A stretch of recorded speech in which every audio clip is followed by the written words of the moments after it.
All right, so thanks everyone for joining. It looks like people are still trickling in to the second of many series of webinars that we're hosting here at Templeview Capital. I am Matt Schlegel, the Director of Sales, and this is all for our TPO partners to give you updates on product guidelines, processes, changes in the market, changes at Templeview, all the above. So I'm going to pass it over to Brendan to take it over and run through some highlights, and then we'll kind of have a Q&A at the end of the session. Thank you. Thanks, Matt. Hey, everybody. Brendan Boyle, Director of the Third Party Origination Channel. Most of you guys should know me. We get started right away. I just want to say everyone stay on the call. We do have some product updates and some enhancements that we're looking at the end of the call before we open it up to Q&A. And if you have any questions, just write them down. At the end of the call, we'll run through everybody's questions. We'll give you answers, and we'll give you any feedback we have. Kelly, do you want to share the PowerPoint?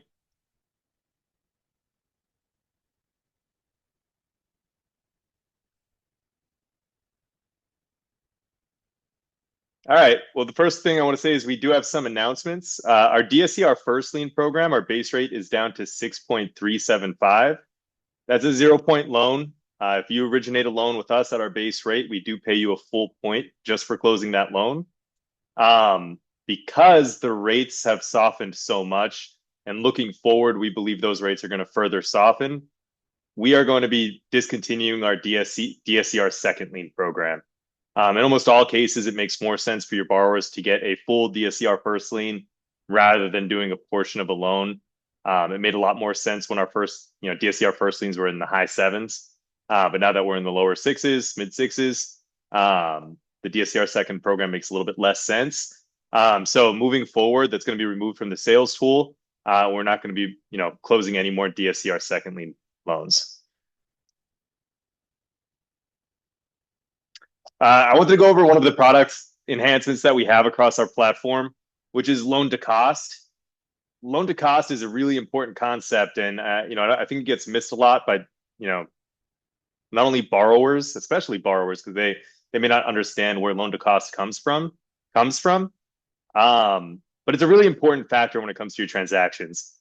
So loan to cost, when you talk about LTVs, I could give you 100% financing on your purchase, and I could finance 100% of your rehab. But if I'm limited to 90% loan to cost, it's really going to limit your loan size. So when does loan to cost become a limiting factor when you guys are originating loans? One of the biggest things is when it comes to imbalanced loans, right? Those are loans where you have a small purchase price or as is value, and you have a really large rehab budget, or transactions that have a really large purchase price and a really small budget. Any transactions like that are going to create an imbalance in the loan to cost. And what ends up happening is your borrower has to bring a lot of extra cash to close. So what types of transactions do LTC have the biggest impact on? You're going to see it a lot on ground up construction. Someone could offer, a lender might go out there and say, I'm offering 90% LTV on ground up construction. If they're offering, the LTC is really going to decide that transaction. In addition to that, major construction, which is another big product that we offer at TVC. When it comes to fix and flip loans, major construction loans are often going to see big LTC issues. So we do loan to cost the TVC way. What does that mean? Well, the first thing I want to define is what the industry standard is. When you're doing a typical loan to cost, really what you're looking at is your total loan amount, whatever you're going to lend to the borrower, divided by the purchase price plus the rehab budget. TVC's loan to cost is a little bit different. We take the total loan amount and we divide it by the purchase price plus the rehab budget, but also we use your origination fees, the flat fees that you charge your borrower, the cost of the appraisal, the homeowner's insurance, the cost for title, taxes, any other fees that are associated with that closing get included on the denominator in that formula. A bigger denominator means that you're a lower number. Right? So when we say 90% loan to cost at TVC, ours is a little bit buffed up, but I do want to show you how that makes a difference on your transactions. So we prepared an example. This was an actual deal. So this is a deal that TVC funded from a TPO partner of ours. It was a ground up construction loan. It was a $325,000 purchase and it was an $823,418 rehab. Just running through the formula, the total loan amount at 75% LTV on the front end was $1,067,000, and it came out to 93% loan to cost, right? All right, so you got to, this is just the regular typical loan to cost. So this is, a lot of our competitors use this. They would say, hey, it's not 90, you got to lower the leverage point. You lower it down by 5% LTV, and you're looking at 91.5 loan to cost. You lower it down to 65, and now you have an acceptable deal, right? Now it's at 90% loan to cost.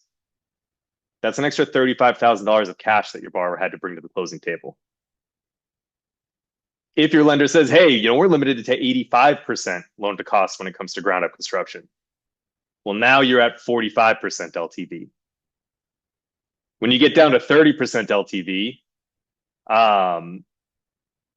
your borrower's bringing an extra, $140,000 to closing, 80% loan to cost, only a 30% LTV on that purchase. There's a lot of cash being brought to the closing here, and that could be tough for your borrower, right?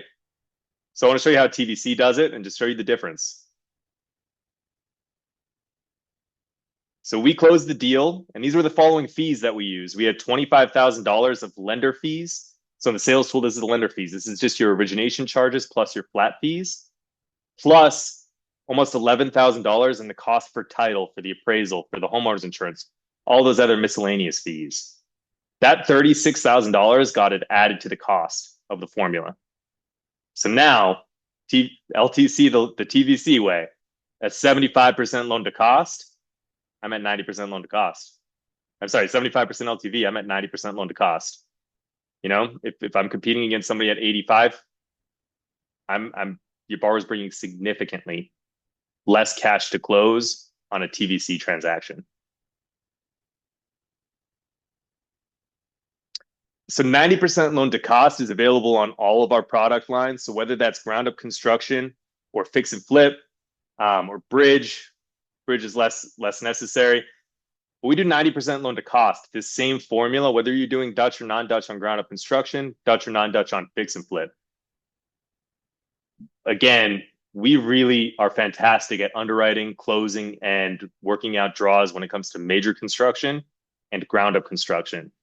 When you combine that with this TVC way of doing loan to cost, we're also writing a really solid loan, right? And we're giving them more money than our competitors might. And if there's room, now you understand why we could also lend them payments, right? I see a lot of transactions, whether they're major construction or ground up construction, where, hey, TVC is lending them 24 monthly payments, and the competitors are giving them 3 or 6 monthly payments or none. This is part of the enhancement for these different loan products that we have, and this is how we sell it, right? Our loan to cost is a little bit better for the borrower, because we treat all of those as true costs. So when you're out there and you're competing for term sheets, and your borrower says, hey, I got a 10% rate somewhere else and 10.5% here, make sure you're looking at the loan terms. There's a good chance that the loan balance that you're going to get on the term sheets that you produce with TVC is going to be significantly more attractive despite the rate difference. We also have 90% purchase financing on all of our short-term loans. So we do want to reiterate that. We saw a big boom of our bronze and silver borrowers in the last 2 months, registering loans. Just remember, there's no experience requirement to hit a 90% leverage loan.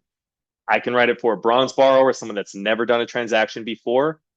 I can write it for silver, gold, platinum plus, right? We want to always be at the forefront of leverage.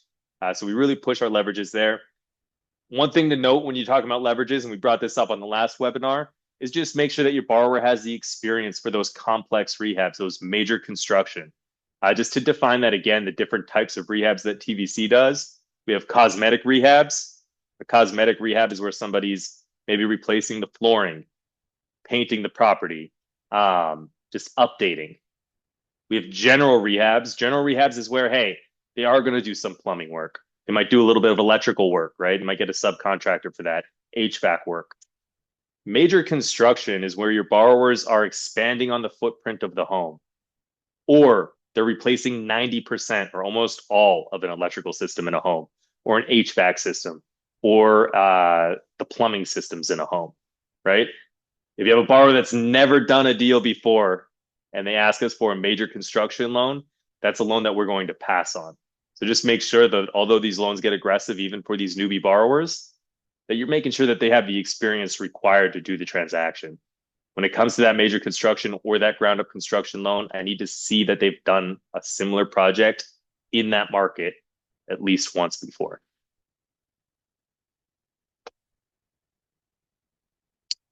I also wanted to talk about some programs that aren't as utilized as I'd like them to be because they're very strong programs. And one of the ones I want to note here is cash out refinances and how TVC does it on our short-term loans or even on our long-term loans. So we do a lot of cash out refinances on what we call a refund basis. What is a refund basis? Well, a refund basis means I'm not just writing a blank, oh, I'll give you 75% LTV cash out. What it means is I'm going to refund your borrower out-of-pocket costs that they spent on the subject property. So there's some easy ways to validate that, right? If I'm doing a ground-up construction loan and I'm writing a cash-out refinance on a lot, I can do that at 65% LTV on a refund basis. So what you'll do there is you can ask for their original HUD from when they purchased that property, and that cash due at closing from your client, just circle that. I could refund that amount of money to them.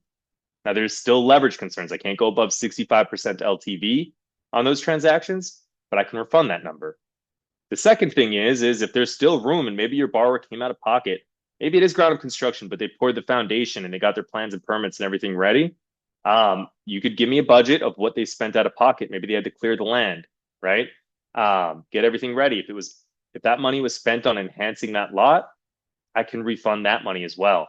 In that case, they would need to prepare a budget to show me what money they've spent already, and they'd have to provide the invoices to show, to match it up to.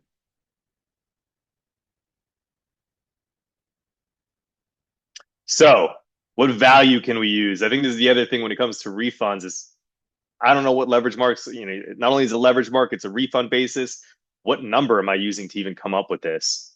So when it comes to our fix and flip loans and our ground up construction loans, if the property was owned for more than a year, we just use the appraised value, right? Or the site value on ground up construction. If it was owned for less than a year, but the property was improved upon, then I can use the new appraised or site value. If it was purchased less than a year ago and it's in the exact same state that it was in when they purchased the property, I have to revert back to the original purchase price. But for either fix and flip or ground up construction, I can refund up to 65% of that new value. But again, capped to whatever they came out of pocket with.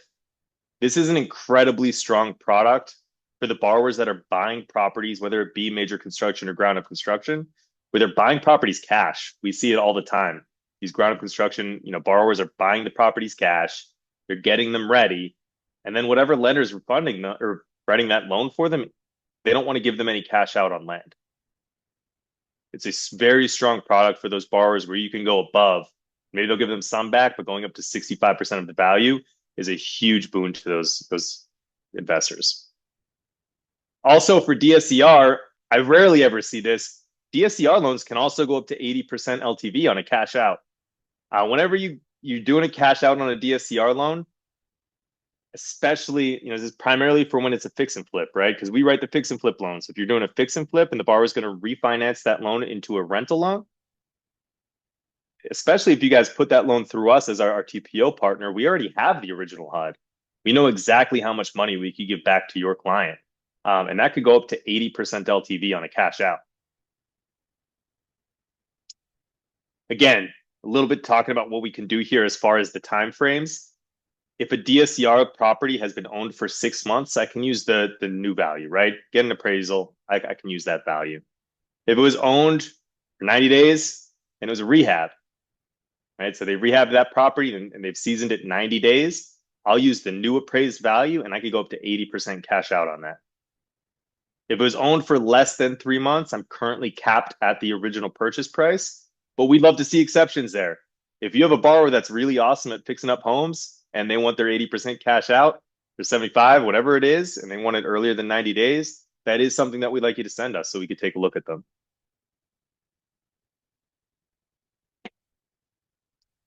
What leverage points are offered? So again, fix and flip ground up construction. I'm writing 65% cash out, 75% of the after repaired value, and that 90% loan to cost. And for DSCR, I'm going up to 80% cash out. And now remember, when you're writing these loans, because of that loan to cost and that leverage point, there's going to be room to fit monthly payments into that loan, right? Whether it's 6 months, 12 months, 18, maybe 24 months, you put those loans in. And remember, after our most recent update, if that borrower doesn't want to borrow any payments, just show us asset statements, waive those payment escrows, and close and start making your payments monthly. Rate concession requests. How to win a deal that's being lost to rate or leverage. We really want to be competitive when it comes to our fix and flip business, when it comes to the borrowers that we want to do business with. And many of you on the call, you understand what a TVC borrower is. We want to win that business. So if you have a transaction where you're trying to get a loan and you're delivering it to TVC, and the borrower has a different term sheet, right? Hey, I'm going with a different competitor because they're offering me a half a point less in rate. I can't guarantee that we can match that rate, but we want to try, right? We don't want to lose those borrowers over a quarter point or a half a point. So on any transaction, when you guys are trying to do those and you're missing that out because of a rate, that's something that you should reach out to, and we're going to see if we can match that rate. Especially true in rental finance as well. Any rental finance transaction that you're losing out on just because of rate, send that in. Let us take a look at it, and we're going to try to give you a competing term sheet that you can go out there and offer. I don't want to just limit that to rate. If there's anything competitive that's being offered to your client that's swaying that deal even beyond rate, maybe it is a leverage point. Maybe, someone's giving them 95% leverage. Whatever that is, we want to see that as well. We are willing to capture more of that business. And I want to say that on the call here. We want to double our fix and flip business month over month from what it is today. In the next 90 days, we want to double it, right? We need your help to get there. And if we're not as competitive as we need to be to get that number, let us know what we need to do to get that business. All right. That's what I was talking about there, the loan to cost, rate concessions, the DSCR program, the DSCR second program no longer being around. And now we're open to Q&A.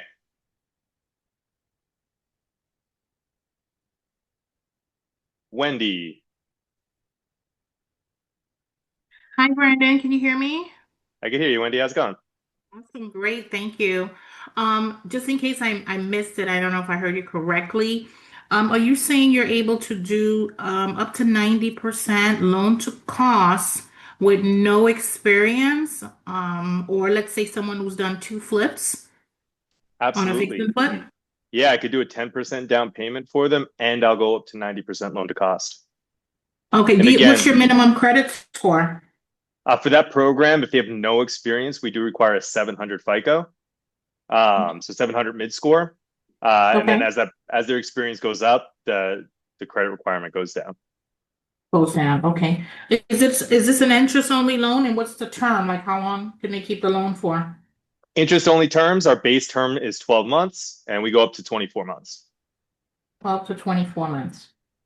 Okay. Awesome. Thank you. Thank you.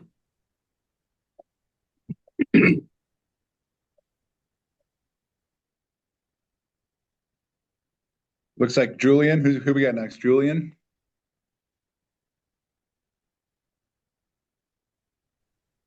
Yes. Hey, Julian. Do you hear me? Yep. Okay. So I have a question because we had a great borrower that we wanted to continue cycling through you on both. He tried. We tried a couple times, one or two fix and flips and one DSCRs, and specifically borrow. We did probably 50 loans for this borrower for a year. for last year. It's amazing borrower. And somehow they request us after the last DSCR to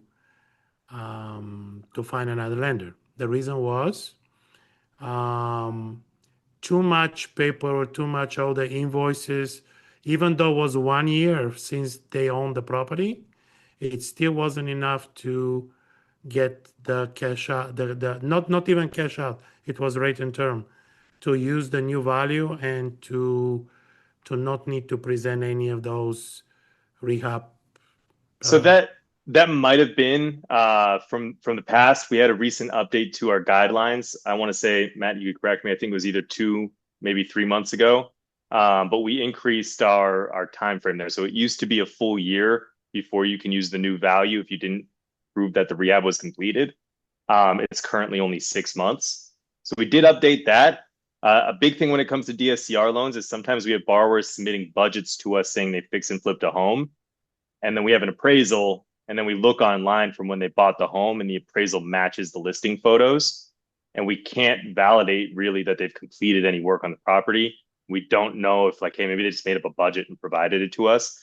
I don't know the instance of your specific scenario, but I'd love to look into it, Julian. If you want to email me a specific, like the loan ID, if you have it, I could jump into it and show you what we could do with them today.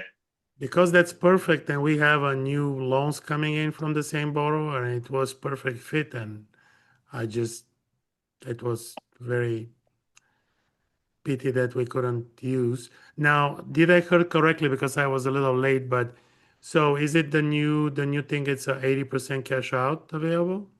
We can go up to 80% cash out on rental finance loans, yes. But again, it's on that refund basis. So in the sales tool, you still structure it as a rate and term, but you can go in on questions. I think it's questions 10 and 11 on the loan qualification section. You could put the refund amount there, and we can match it.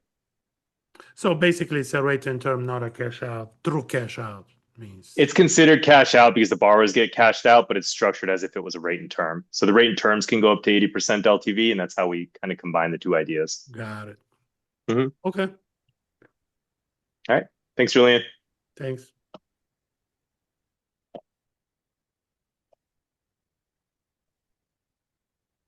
Hey, Kai. Hey guys, can you hear me? I can hear you. Perfect. So question, I am trying to run a flip right now through you guys. I basically have a full file, but the problem I'm running into, our closing date is on the 29th, and the problem I'm running into is verifying the track because this whole track is in Texas and it's a non-disclosure state. I'm not able to get both purchase HUD and sell HUD in order to submit his track to the TPO. Is there any other solution that you could suggest? Because our closing date is right around the corner, and if we can't submit it for the track, then I mean, I have to try to find somewhere else to get it. But I gotcha. Yeah. So when you're validating the track record, you only need one of the HUDs. You shouldn't need both the purchase and sales HUD to validate an item on the track record. So if your borrower can provide the HUD that links them to the property and they could put the information there. And Matt, correct me if I'm wrong, we could still pull property profiles in Texas. Is that right? Yeah, it can be more difficult though. Kai, what are you trying to get this borrower? Like tier status, gold, platinum?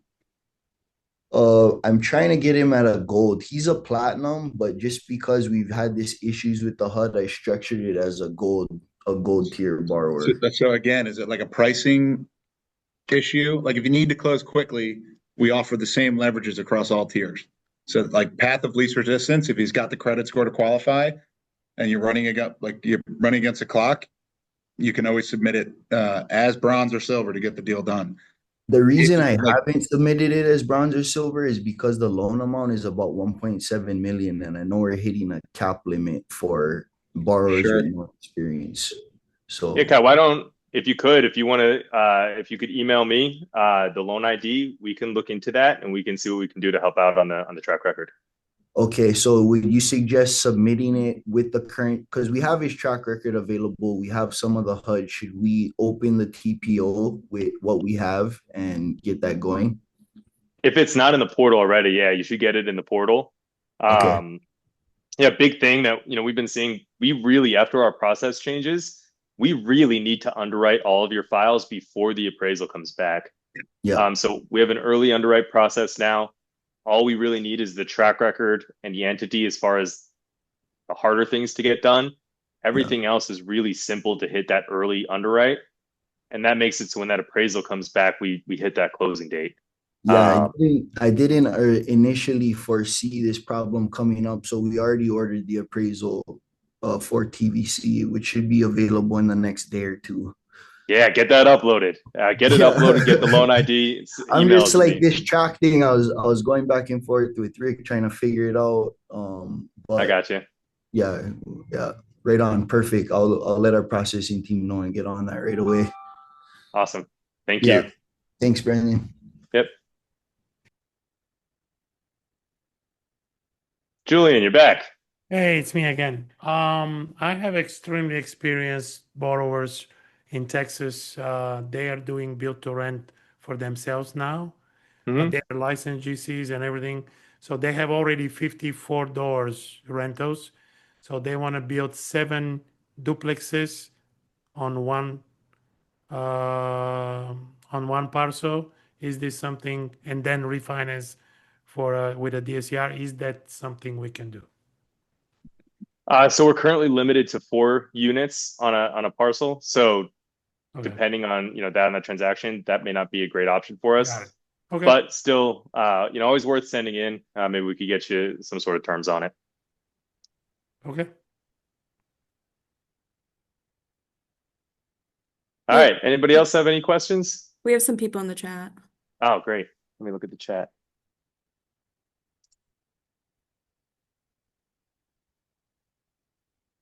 I don't see anything in the chat. Go to the Q&A. What is the minimum DSCR for 80% cash out refi for DSCR? 1. Yeah. Yep. Is there a max cash out amount? There currently is. That max cash out amount is $500,000, but we've actually approved multiple transactions to go over that amount. So if you have those deals and you want to go over $500,000 cash out on a rental finance loan, let us take a look at it and we'll see if we can do it.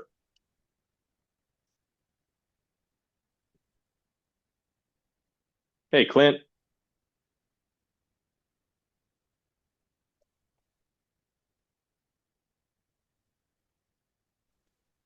Hey, brother.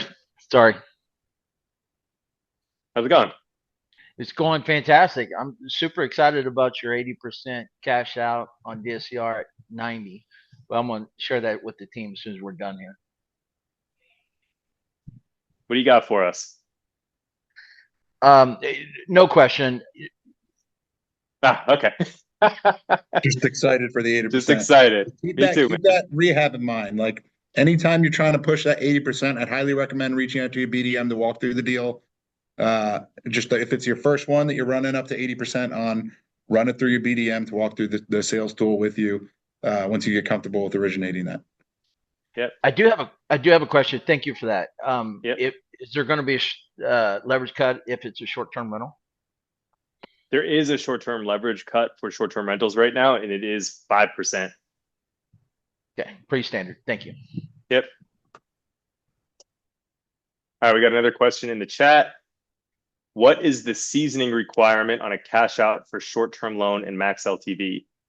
The seasoning requirement on a cash out for a short-term loan, it depends. So the first 6 months is what we would call a delayed purchase. So a delayed purchase can happen anytime in the first 6 months after the original purchase, and we would use the original purchase price. And we could use purchase LTVs, right? So if someone buys a house for $200,000 and then a month later they bought it cash, a month later I could do a 90% LTV cash out in the form of a delayed purchase. When it comes to cash out, when you switch to cash out, there could be reasons for that. Maybe the borrower improved upon the property out of pocket and the property is now worth $300,000. I can use that $300,000 after day 90. So you just need to get the new appraisal once the property's been rehabbed. And then I can go up to 65% cash out on that number. But yeah, in the first 6 months, you should always try to go the delayed purchase route.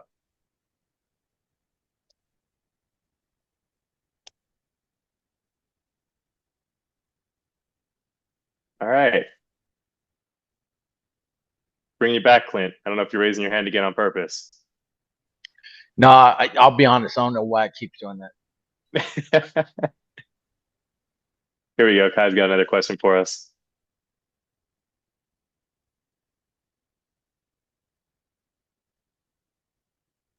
Had to unmute. Real quick, what did you want me to send you over an email for that fix and flip I was talking about with the track record? Yeah, if you wanted us to take a look at it, if you want to send us the loan ID, so the 1900-5-digit number when you create the loan, just make sure you upload the docs to the loan. And then if you want to email that over, we could take a look at it and see what we could help you with on the track record. Okay, awesome. Thank you. Yep.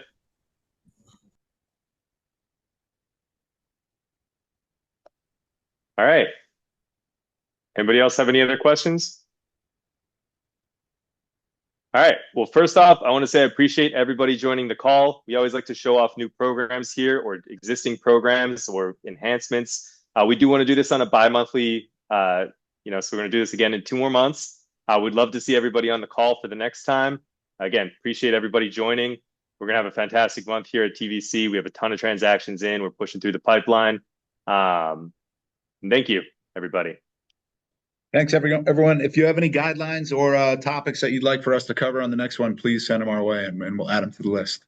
Appreciate it. Remember, send us those term sheets. Let us see if we can compete for those deals you're losing. Thank you.